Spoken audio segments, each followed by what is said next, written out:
اعوذ باللہ من الشیطان الرجیم بسم اللہ الرحمن الرحیم الحمد للہ رب العالمین والصلاة والسلام علی سید الانبیاء والمرسلین وعلی آلہ الطیبین الطاہرین صلی علی محمد وعلی محمد رب زدنی علما رب اشرح لی صدری ویسر لی امری واحلل عقدۃ من لسانی یفقهوا قولی اما بعد فقد قال اللہ سبحانہ وتعالی فی کتابہ المجید بسم اللہ الرحمن الرحیم قل اتحاجوننا فی اللہ وهو ربنا وربکم ولنا اعمالنا ولکم اعمالکم ونحن له مخلصون صدق اللہ العلی العظیم.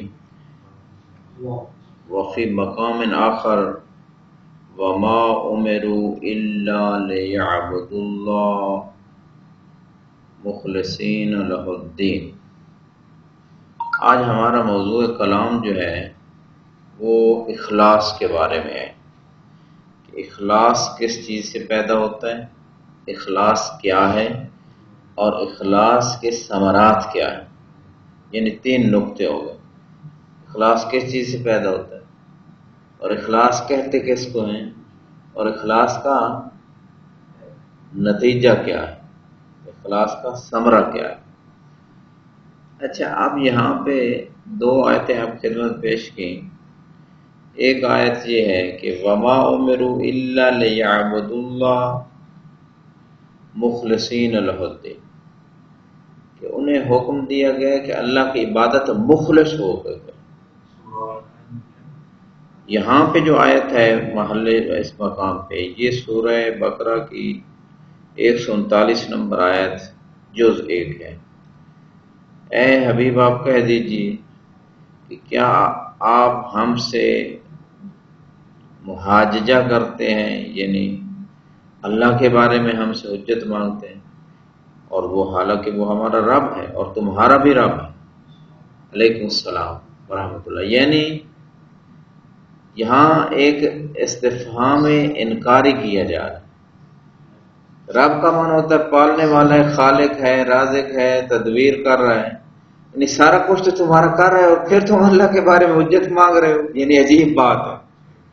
تو یہاں پہ یہ بات وَلَنَا أَعْمَالُنَا وَلَكُمْ أَعْمَالُكُمْ، یعنی اگر تم نہیں آپ نہ مانتے اللہ کو تو تمہارے اپنے عمل ہے، ہمارے اپنے عمل. علیہ السلام. وَنَحْنُ لَهُ مُخْلِصُونَ، اور ہم اللہ کے لیے مخلص ہیں. یہ آیت کا ترجمہ ہے. اب آ جاتے ہیں اخلاص کے لغوی معنی. اخلص یخلص اخلاصا، یہ مصدر ہے. اخلص یعنی اخرج اشیاء الغیر مناسبہ من الشیء. مثال کے طور پہ علیہ السلام ورحمۃ اللہ، دودھ ہے تو دودھ خالص کیسے ہوگا کہ اس میں دودھ کے علاوہ کوئی چیز نہ ملائی جائے، یہ خالص دودھ ہے. خالص گھی کیسے ہوگا کہ اصل خالص دیسی جو گھی ہے اس کے اندر جو ڈالڈا یا کوئی اور چیز نہ مکس کی جائے، یہ خالص ہے. ہر شے کا اخلاص اور اس کا خلوص خالص ہونا اس کے حساب سے ہے. اسی طرح مرچوں میں آج ہر چیز اب خالص نہیں ملتی، مرچیں خالص نہیں ملتی. یہ جو پھل سبزیاں ہم کھاتے ہیں یہ بھی خالص نہیں ہے. ان کو اتنے وہ ان کے سپرے اور ان کی وہ کیمیکل لگا کے، جس طرح ہم کرتے ہوتے ہیں دوائی، وہی کیمیکل لگا کے وہ اصلی پیور چیز اب خالص علیہ السلام نہیں رہی. تو یعنی نہ کھانے کی چیز خالص، نہ پینے کی، حتیٰ پانی تک. اس کے بعد پہننے والی چیزیں، یہ جو ہم پہنتے ہیں اس میں بہت ساری بیماریاں ہیں. یہ جو ہمارے اس میں نیلون مکس ہوتا ہے، یہ کپڑے اکثر اب کاٹن کے خالص مشکل سے ملتے ہیں. تو اس سے بہت سارے اثرات جسم کے اوپر پڑتے ہیں. لباس خالص نہیں، کھانا خالص نہیں، دوائیاں خالص نہیں. یہ اکثر جو آپ لوگ میڈیکل سٹور سے لیتے ہیں چیزیں، وہ ایک ہی ممکن ہے چیز کی، ایک ہی نام کی مختلف ملکوں کی مختلف کمپنیوں کی دوائیاں ہیں، لیکن وہ خالص دوا کم ملتی ہے. حتیٰ یہ بخار کی پیناڈال جو ہے یہ جرمنی کی ہے، وہ بھی ایکسٹرا، اس کے کچھ چانس ہیں، باقی پیناڈول نقلی آ رہی، اس سے بندہ مزید بیمار، بخار اور بڑھ جاتا ہے، مزید بیماری بڑھ جاتی ہے، گولیاں پہ گولیاں کھاتے رہو، سائیڈ افیکٹ بہت۔ مقصد یہ کہنے کا کوئی چیز خالص نہیں رہی، تو اس خالص چیز کو سمجھنے کے لیے اب جو ہے سوا، اب ایمان بھی خالص کم لوگوں کے پاس تھا، شروع سے لے کر آج تک ہر زمانے، ہر امت میں، ہر نبی کے زمانے میں خالص ایمان والے لوگ کم تھے۔ پہلے تو اکثر لوگ ایمان لائے ہی نہیں، جو لائے ہیں ان کا ایمان خالص نہیں۔ اچھا، اب خالص سے کیا مراد ہے؟ خالص سے ایمان کے چونکہ 3 حصے ہیں، اقرار باللسان و تصدیق بالقلب و عمل بالجوارح، یہ 3 حصوں میں تقسیم کیا گیا ایمان۔ آنکھ کے کچھ حصہ یہ آنکھ پہ تقسیم ہوا، کچھ کان پہ، کچھ زبان پہ، یہ پورے اعضاء و جوارح پہ ایمان تقسیم ہوا۔ اب جتنی طاعت ہے اتنا اخلاص، جتنا عقیدہ جو ہے وہ دلیل اور حجت اور قوی ہے اتنا اخلاص پیدا ہوگا۔ عقیدہ قیامت ہو، عقیدہ امامت ہو، رسالت ہو، توحید ہو، جو مرضی ہو۔ تو یہ اخلاص کا ایک مختصر سا تعارف کہ اخلاص جو ہے وہ یہ ہے کہ انسان اپنی مرضی نہ رہے، جو بھی مرضی ہو وہ کس کی ہو؟ اللہ کی مرضی، بس اس کی مرضی کو معلوم کرے، خودی کو کر بلند اتنا کہ ہر تقدیر سے پہلے خدا بندے سے خود پوچھے بتا تیری رضا کیا ہے، یعنی یہ اخلاص کے بعد آتا ہے۔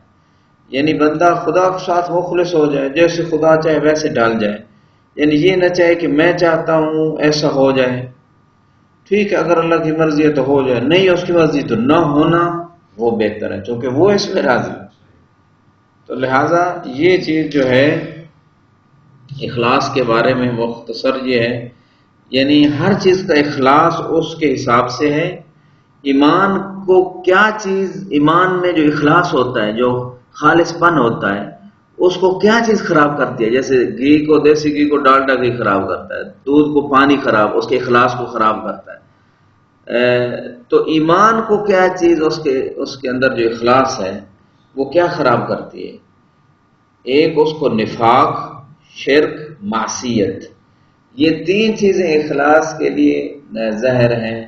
یعنی جیسے جو ہے وہ سرکہ، وہ کہتے ہیں اس کو خل کو جو ہے سرکہ کہتے ہیں، تو یعنی اس کے لیے بھی کچھ چیزیں نقصان دیں، وہ خراب ہو جاتا ہے۔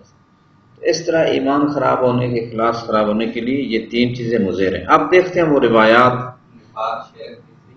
تیسری معصیت، یہ اخلاص کو نقصان دیتی۔ اب امام علیہ السلام فرماتے ہیں کہ اخلاص جو ہے وہ کس سے پیدا ہوتا ہے؟ کیا چیز ہے جو اخلاص کو پیدا کرتی ہے؟ انسان خدا کے ساتھ مخلص ہو جائے، خدا سے دھوکہ نہیں۔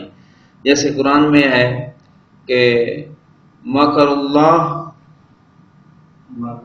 مکروا ومکر اللہ واللہ خیر الماکرین، انہوں نے مکر کیا اللہ نے، یخادعون اللہ وما یخدعون والذین آمنوا وما یخدعون الا انفسهم، اللہ کو لوگ دھوکہ دیتے ہیں، کبھی عقیدے میں، کبھی عمل میں، کبھی کسی بھی جیسے، اللہ کو تو کوئی دھوکہ دے ہی نہیں سکتا، علیم بذات الصدور ہے۔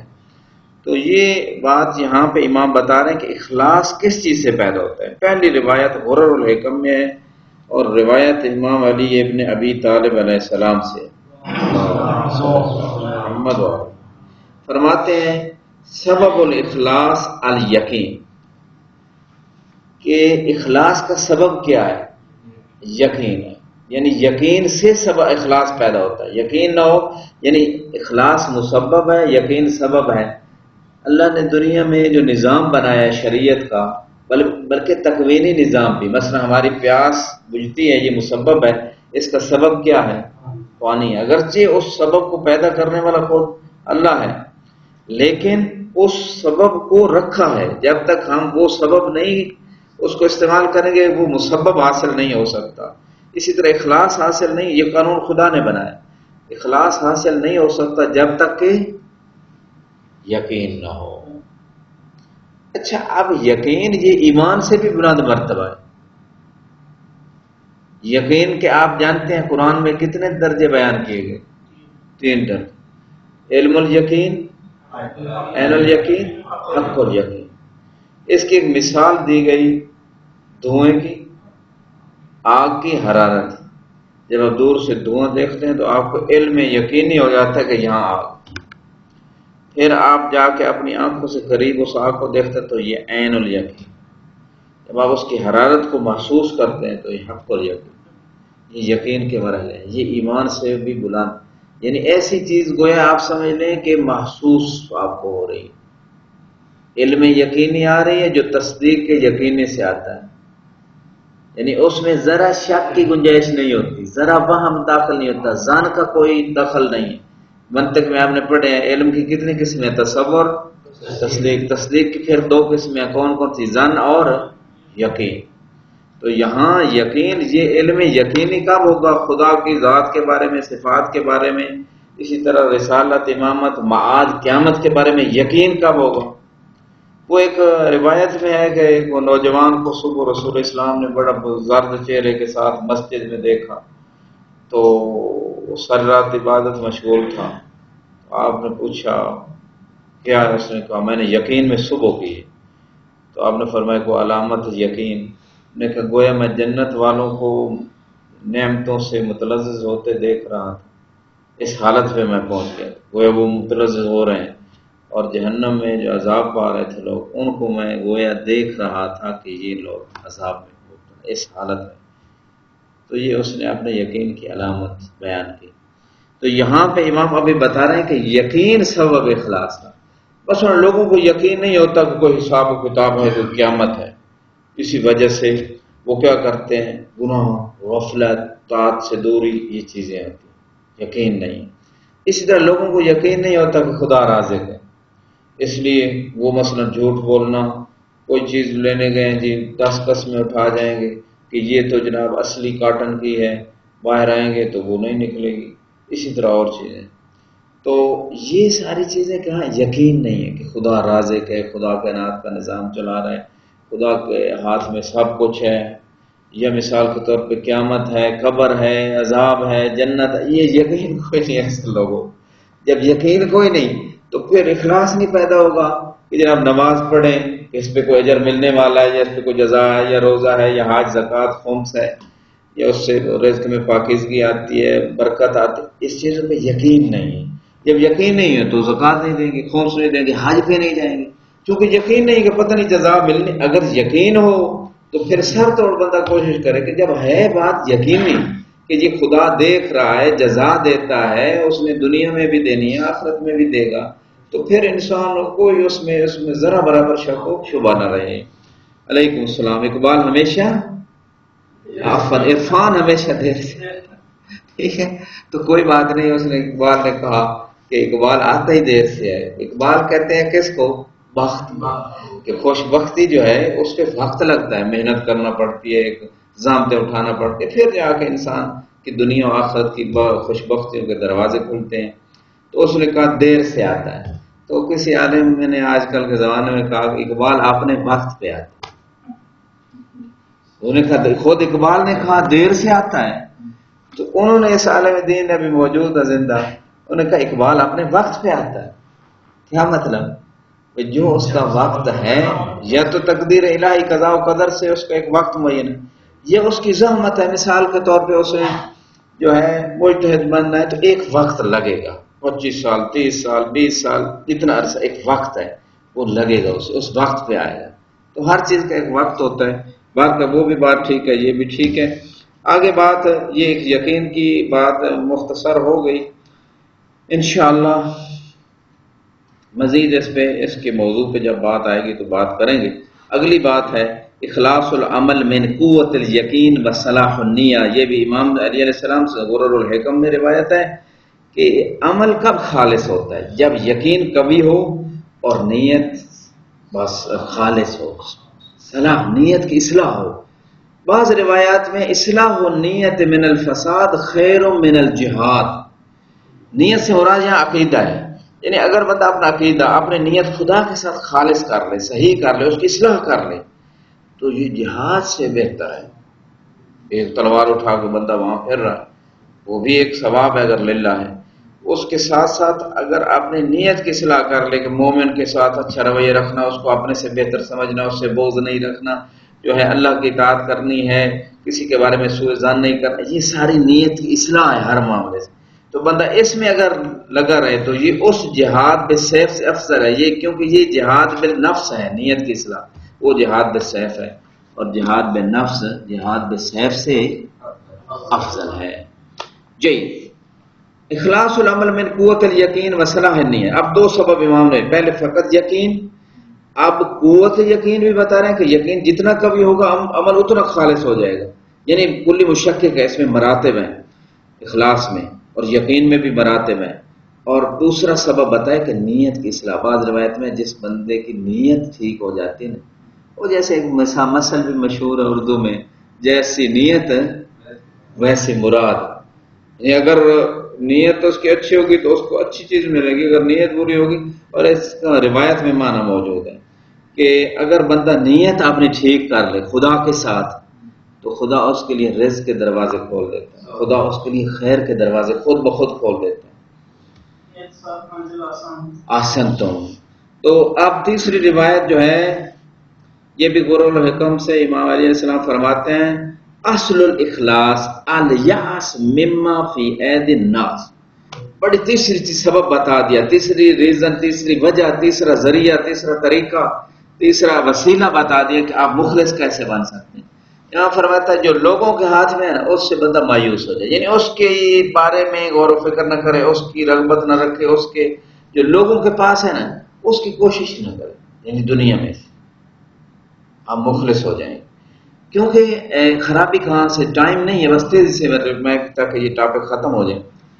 مثال کے طور پہ دنیا میں اکثر جو گناہ ہوتے ہیں وہ اس وجہ سے ہوتے ہیں کہ فلاں کے ہاتھ میں پیسہ ہے، کیسے حاصل کروں، اس پہ کئی گناہ کرتا ہے، غش کرتا ہے، جھوٹ بولتا ہے، کہ اس کو میں کیسے بٹوروں۔ ٹھیک ہے، یہ سارے جو ملاوٹیں آ رہی ہیں چیزوں میں، وہ لوگوں کے جو ہاتھ میں ہے اس کو اپنے پاس لانا چاہتا ہے، ملاوٹ کر کے دے اس کو کام چیز رہا ہے، لینا زیادہ چاہ رہا ہے۔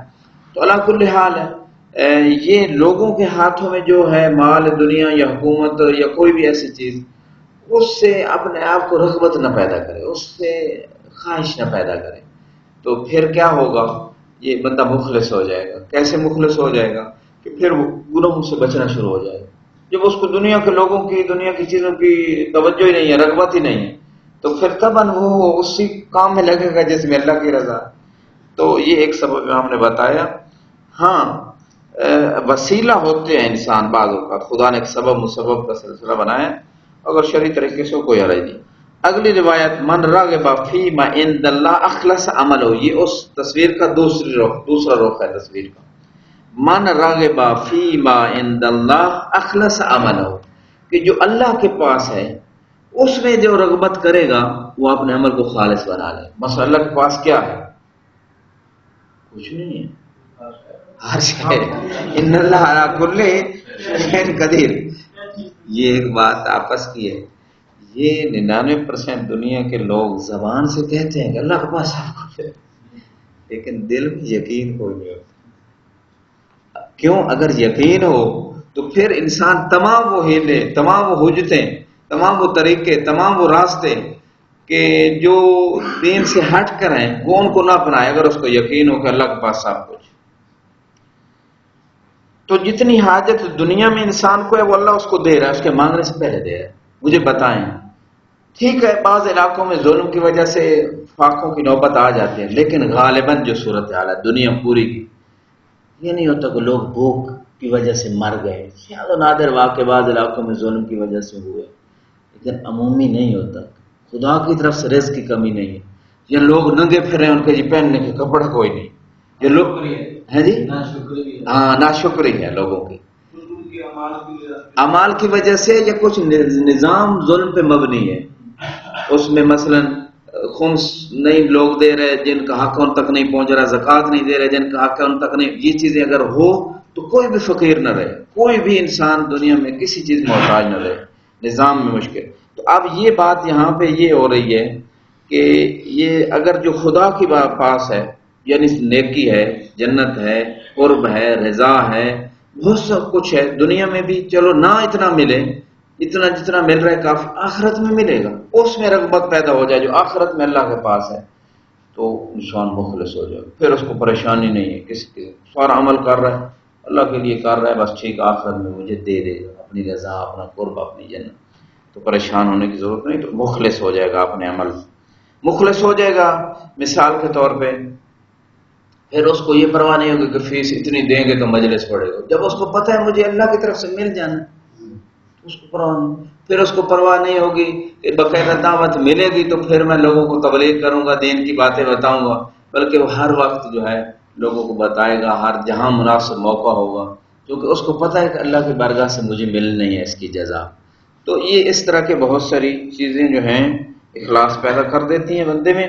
ما اخلصا عبد للہ عز وجل 40 صبا، یہ اب آثار بتا رہے ہیں یہ اخلاص کیسے پیدا ہوتا ہے، یہ 4 چیزیں 5 امام نے بتائیں جن سے اخلاص پیدا ہوتا ہے، یقین سے، نیت کی اصلاح سے، لوگوں کے ہاتھوں میں انسان جو ہے ان کے پاس ہے اس میں رغبت نہ کرے، اور اللہ کی بارگاہ میں جو اس کے پاس ہے خدا اس میں رغبت کرے۔ یہ تقریباً 5 چیزیں امام نے بتائیں اخلاص پیدا کرنے کے اسباب۔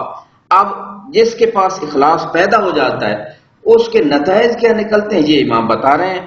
اگر وہ نتائج نکل رہے ہیں ہمارے ہاں تو ہم شکر خدا ادا کریں کہ کچھ نہ کچھ مرتبہ اخلاص میں ہم آ چکے ہیں، اگر نہیں آ رہے تو پھر ہم کوشش کریں اخلاص کی۔ فرماتے ہیں ما اخلص عبد للہ عز وجل 40 صباحا الا جرت جنابی الحکمہ من قلبہ علی لسانہ، کہ 40 صبح 40 دن ہے، کوئی بھی بندہ جب اللہ کے لیے مخلص ہو جائے تو پھر کیا ہوتا ہے اس کا نتیجہ اخلاص کا، کہ اس کے دل سے اس کی زبان کے اوپر حکمت و دانائی کے چشمے نکل پڑتے ہیں، حکمت کی باتیں، دانائی کی باتیں کرنے لگ پڑتا ہے، یعنی دانائی کی باتیں مراد یہ ہے کہ وہ باتیں جس میں اللہ کی رضا ہے وہ دانائی کی باتیں، جن باتوں میں اللہ کی رضا نہیں ہے وہ دانائی کی باتیں نہیں ہیں، تو یہ ایک اخلاص کا نتیجہ ہے۔ اب 40 دن، اس لیے 40 کے عدد میں بڑا اثر رکھا ہے خدا نے، 40 دن نماز شب پڑھیں، 40 دن درس پڑھیں، 40 دن کوئی تبلیغ کا کام کریں، 40 دن جناب کوئی بھی کام کریں، صدقہ دیں، 40 کوئی عمل کریں، 40 دن ضرور اس کریں۔ اسی طرح اپنے ہر عمل میں 40 دن اخلاص پیدا کریں، شوق کے کرنے کی کوشش کریں، کسی کو بتائیں نہیں، جو عمل کیا ہے دوران عمل متوجہ رہیں، کہیں دکھاوا ریا نہیں، یہ سارے اپنے دقت سے 40 دن محنت کر کے اخلاص پیدا کریں، پھر اخلاص کی روٹین چل نکلے گی آگے۔ تو لہٰذا یہ 40 دن محنت انسان کر لے تو یہ علم جو 20 سالوں میں 30-40 میں اس نے حاصل کرنا ممکن ہے، 40 دن کے بعد خدا اس کے شرح صدر کر دے اور ذہن کو کھول دے۔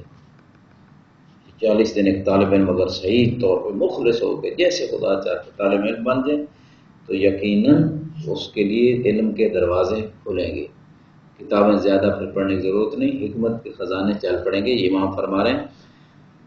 ایک آدمی مولوی صاحب نے اعلان کیا مسجد میں شاید جمعے پہ کہ جو 40 دن نماز پڑھے گا، لوگ نماز نہیں پڑھتے تھے، اس نے کہا میں اس کو بھینس دوں۔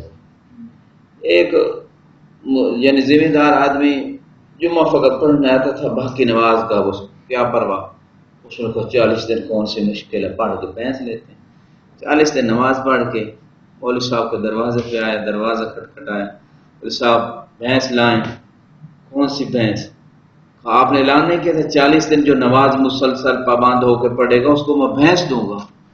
اس نے کہا میں نے تو آپ کو پابند کرنے کے لیے نماز میں، اگر 40 دن تو نے پڑھ لی پھر نہیں چھوڑے گا، میں بھینس کہاں، میرا بھینس مولوی اور بھینس کا کہاں سے تعلق؟ اس نے کہا مولوی صاحب اگر آپ نے اعلان ایسے کیا تھا کہ بھینس دوں گا اور 40 دن آپ پڑھے، آپ نے بھینس نہیں دی تو میں نے بھی نمازیں بغیر وضو کے پڑھی، لہذا وہ بھی ادھر بھی کام برابر ہے۔ تو یہ 40 دن کا عدد جو ہے اس میں بڑا دخل ہے، اس پہ پھر کبھی بات ہوگی۔ اگلی بات جو ہے 2-3 روایتیں امام علیہ السلام فرماتے ہیں، یہ پچھلی روایت عیون اخبار رضا میں بھی ہے، در منصور دونوں یعنی اعمش اور خاصہ کی کتابوں میں۔ امام علیہ السلام فرماتے ہیں غرور الحکم میں فی خلاص النیات نجاح الامور، جب انسان کی نیتیں ٹھیک ہو جائیں، خالص ہو جائیں، تو انسان کی کامیابی شروع ہو جاتی ہے۔ مختلف امور میں امتحانات آتے ہیں، کامیابیاں شروع ہو جاتی ہیں۔ بعض روایات میں کہ اگر بندہ خدا اور اپنے درمیان معاملہ ٹھیک کر لے تو اللہ بندوں اور اس کے درمیان معاملہ ٹھیک کر دے۔ مثلا اللہ کہہ رہا ہے کہ سوء ظن نہ کرو، قرآن کے اندر ہے سوء ظن نہ کرو، تو ان بعض ظن اسم، بندہ دوسرے بندوں کے بارے میں نہ کرے سوء ظن۔ اب اگرچہ وہ دوسرا ہم مثلا میرے بارے میں برا خیال رکھتا ہے، ایسا ایسا خدا اس کے دل میں ڈال دے گا کہ یہ آپ اس سے قریب ہوں، یہ اچھا آدمی ہے، یہ اس کو بھائی بن سمجھیں، مثلا جو بھی، تو خدا اصلاح پیدا کر دے گا بندوں کے درمیان۔ اچھا، اگلی بات جو ہے، اگلی روایت، من اخلصا بلغ الاعمال، کہ جو مخلص ہو جائے وہ اپنی امیدوں کو پا لیتا ہے۔ ایک بندے کی خواہش ہے، ایک بندے کا مقصد ہے کہ مثال کے طور پہ غدیر کل آ رہی، آج رات غدیر کی آنے والی، اس کا مقصد ہے کہ دنیا میں ایک مرتبہ غدیر کے پیغام کو پوری دنیا میں پہنچائے۔ اب اس میں مخلص ہو گیا، طریقے سے سوچے گا کیسے پہنچائے، یہ اس کی امید ہے، یہ اس کی خواہش ہے، یہ اس کا مقصد ہے۔ اب اس میں وہ کرے گا، پہلا طریقہ یہ ہے کہ آج نیٹ کا زمانہ ہے، آڈیو ویڈیو میسیجز، کئی، شاید میں نے صبح کسی درس میں بیان کیا تھا، 3 سنی علماء کی ایک ویڈیو ادھر فیس بک پہ تھی، انہوں نے وقفوں میں انہم مسئولون، اور اس میں سوائے کے مورکہ کی روایت حوالہ پیش کی کہ ان کو کھڑا کیا جائے گا اور کہا جائے گا یسأل عن ولایت علی، سنی علماء نے کہا قبر میں جانا، یہ بات انہوں نے کی، تو انہوں نے کہا فضائل چھپاتے ہیں یا علی کے، اور یہ قبر میں ہم نے جانا ہے تو وہاں کیا جواب دیں گے، روز قیامت کیا جواب دیں گے؟ تو یہ بات ہے بھی میری فیس بک پہ اور میں نے شیئر کی تھی، پتہ نہیں آپ میرے ساتھ ہیں یا نہیں، علی کل حال تو یہ دیکھیں سنیوں نے بات کر دی۔ تو اس طریقے سے آپ غدیر کے پیغام کو جو پھیلا سکتے ہیں، مثال کے طور پہ۔ اس کے بعد جو ہے وہ کیا ہے، کتابوں کے ذریعے، تقریروں کے ذریعے غدیر پہ اشرے رکھے جائیں، ٹھیک ہے، غدیر جیسا موضوع کربلا سے کم اہمیت حامل نہیں۔ اگر غدیر کو صحیح سمجھا جاتا اور اس کو شائع کیا جاتا تو کربلا برپا نہ ہوتی، غدیر کو قبول کر لیا جاتا، علی کل حال۔ تو یہ بات اب اس مقام پہ مختصر یہی ہے کہ مثلا غدیر پہ ہم نے لوگوں کو ایک گروپ بنانا ہے، واٹس ایپ گروپ بنا دیں گے پوری دنیا میں، ایک طالب علموں کا گروپ، ایک دوسرے لوگوں میں، ایک انگلش میں، ایک اردو میں، ایک عربی میں، ایک فارسی کسی کو آتا، تو یہ ایک کام ہو سکتا ہے، یعنی ایک بندے کی مقصد بن گیا ہے، اگر وہ اس میں مخلص ہو گیا ہے تو وہ مولا فرما رہے ہیں وہ پہنچ جائے گا اس میں۔ اسی طرح اور مقاصد ہو سکتے ہیں۔ اب جو ہے کیا بات ہے اس سے آگے، ان تحقق الاخلاص تستنیر البصائر، جب بندہ مخلص ہو جاتا ہے تو کیا ہوتا ہے، انسان کی بصیرت جو ہے اس میں نورانی ہو جاتی ہے، یعنی اس کی سمجھ اور بوجھ میں جو ہے ایک نورانیت پیدا ہو جاتی ہے، اس میں اندھیرا پن نہیں ہوتا۔ اور ان المومن لا یخشى له کل شیء ویحابہ کل شیء، مومن سے ہر شے ڈرتی ہے، ہر شے ہیبت کھاتی ہے۔ ثم قال اذا كان مخلصا لله اخاف الله منه كل شيء حتى هوام الارض وسباعها وطير السماء۔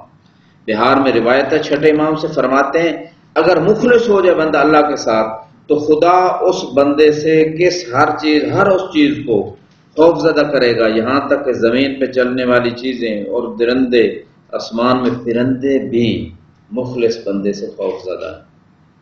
ائمہ کے بارے میں نہیں کہ وہ اس نے ہارون نے شیروں کو وہاں پہ چھوڑ دیے تو وہ آپ قدموں میں گر گئے۔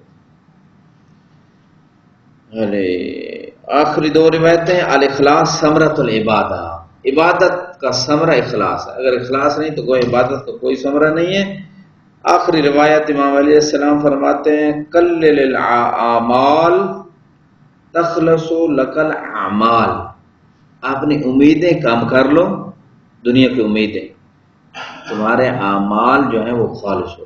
یعنی دنیا کی امیدیں بڑے بڑے، میں گھر بناؤں گا، نزلے میں نہیں بن رہا، فلاں جگہ بساؤں گا، گاڑی لوں گا، یہ کروں گا، وہ کروں، بڑی بڑی دنیا کی امیدیں، یہ بندہ کم کر دے خود بخود، جب اس کی حاجتیں دنیا کی کم ہو جاتی ہیں نا، پھر دنیا جب اتنی غایت ہی نہیں رہی، پیسہ اتنا مطلب ہی نہیں رہا، بس 2 وقت کھانا مل جائے اور جناب لباس کی جو ضرورت مثلا، تو جب دنیا اتنی، تو پھر پریشانی ختم، جو عمل کرے گا دنیا کے لیے تو کرے گا نہیں، پھر باقی دنیا تو اس کا مقصد رہا نہیں، وہ خدا کے لیے تو مخلص ہو جائے گا۔